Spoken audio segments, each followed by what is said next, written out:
After the morning showers ended, the clouds broke up. It has been a sunny day, but with that north breeze, we're starting to see some cooler air come into the KELOLAND region. As far as the overnight is concerned, we'll keep the mostly clear skies here in the eastern part of KELOLAND. 59 the overnight low in Sioux Falls, 56 in Aberdeen, 56 in Pierre. It'll be a bit breezy in western South Dakota, 51 in Rapid City. Then during the day tomorrow, it's going to be the start of a coolish weekend. Partly cloudy skies, only the low 70s for highs, about 10 degrees below normal, and not much warmer on Sunday. But dry. Complete details coming up. KELOLAND News starts now.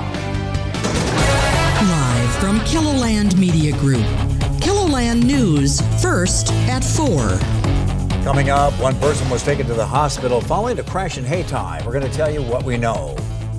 Plus, we take you to Spencer, Iowa for a look at damage left behind by flooding. And the charges a former police chief is facing in connection to the deadly school shooting in Uvalde.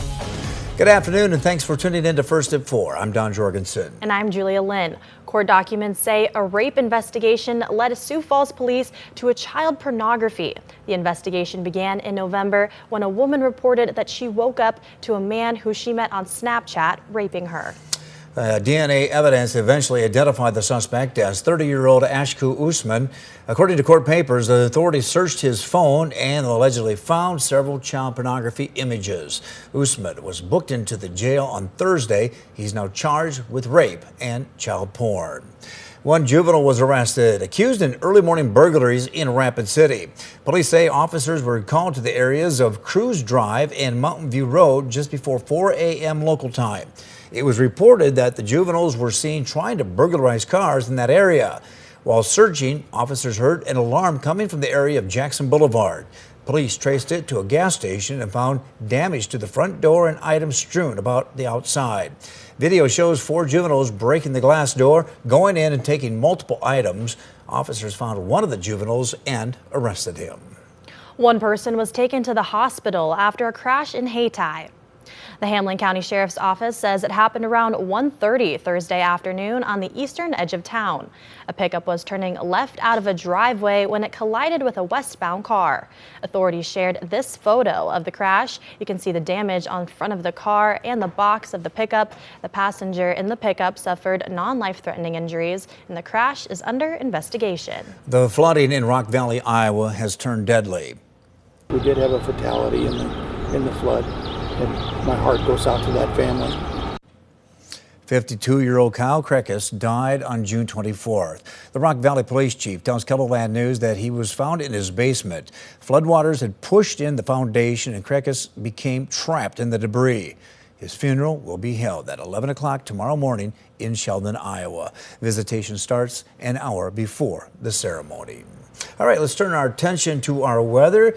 Like Jay said earlier, rain, now we got some sunshine. Yeah, some cooler days too, I heard, Jay. That is true, and the cooler days are coming our way just in time for the weekend. Right now, we have seen the clouds break up, and it's warmed up pretty nicely. Our temperature just increased a degree to 82 in Sioux Falls. The fall's still roaring, of course. Still lots of flood water got to take care of, and the good news is the weekend looks dry here in eastern KELOLAND, so we should be able to evaporate some of that water. Here's a look up to Aberdeen. Clouds a little bit thicker there, 79 with a north breeze at 10 miles an hour. In Pierre, we've got sunshine. Northwest breeze, you can see shaking the leaves on the tree there, but blaze sunshine with that 77-degree temp. And in Rapid City, clouds are a little thicker. We're really not expecting anything out of those clouds. 82 degrees with a northeast breeze at 7 miles an hour. Now, the temperatures are fairly close to normal for this time of year. The arrows show you the northerly breeze that we do have, but as the winds switch to the northwest, we will be dragging down some cooler air, so it won't be as warm tomorrow. Overnight tonight with that northwest breeze, low 59 Sioux Falls, 56 Aberdeen and Pierre. Rapid City, stronger northwest winds, a low of 51. Then tomorrow during the day, we'll call it a partly cloudy day. 72 Sioux Falls, 71 Aberdeen and Pierre, 71 also in Rapid City. Those temperatures more than 10 degrees below average, and we'll just tack on a couple more degrees for your Sunday. So cool, but I'd say fairly pleasant weekend on the way. Good news about that is it's dry because we got more rain coming in on Monday into Tuesday. Details on that in just a few minutes. All right, thanks, Jay. A massive cleanup is underway in Clay County, Iowa. Disaster officials say flooding along the Little Sioux River devastated 2,500 properties. Todd Magel with our CBS affiliate in Des Moines heard from Iowa Governor Kim Reynolds about the damage in Spencer. The first thing you see when you drive into Spencer are these mountains of trash. This is what's left after the huge flood this weekend. What used to be in basements in these Spencer neighborhoods is now piled on the curb. Block after block, giant piles of wet furniture and everything else you can imagine.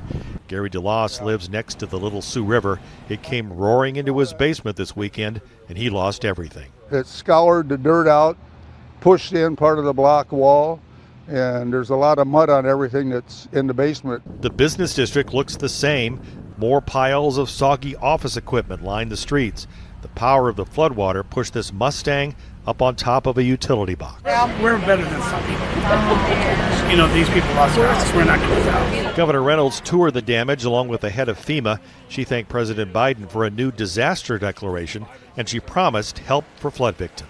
This isn't a one and done, that I'm here for the long haul, that I'm not walking away. This is my third time that I've been here already. I was in Minden and Greenfield and Shelby County yesterday. We are going to be on a rotation. We're going to continue. We're working on housing. That is going to be a tremendous need. And now the plan is to wait for the river to go down so that the power systems and water can finally return. In Spencer, Todd Magel, KCCI 8 News, Iowa's news leader. Meanwhile, our local flood coverage continues here in KELOLAND. Coming up tonight, we'll hear from Governor Kristi Noem about the damage. Coming up after the break, we have reaction from last night's presidential debate.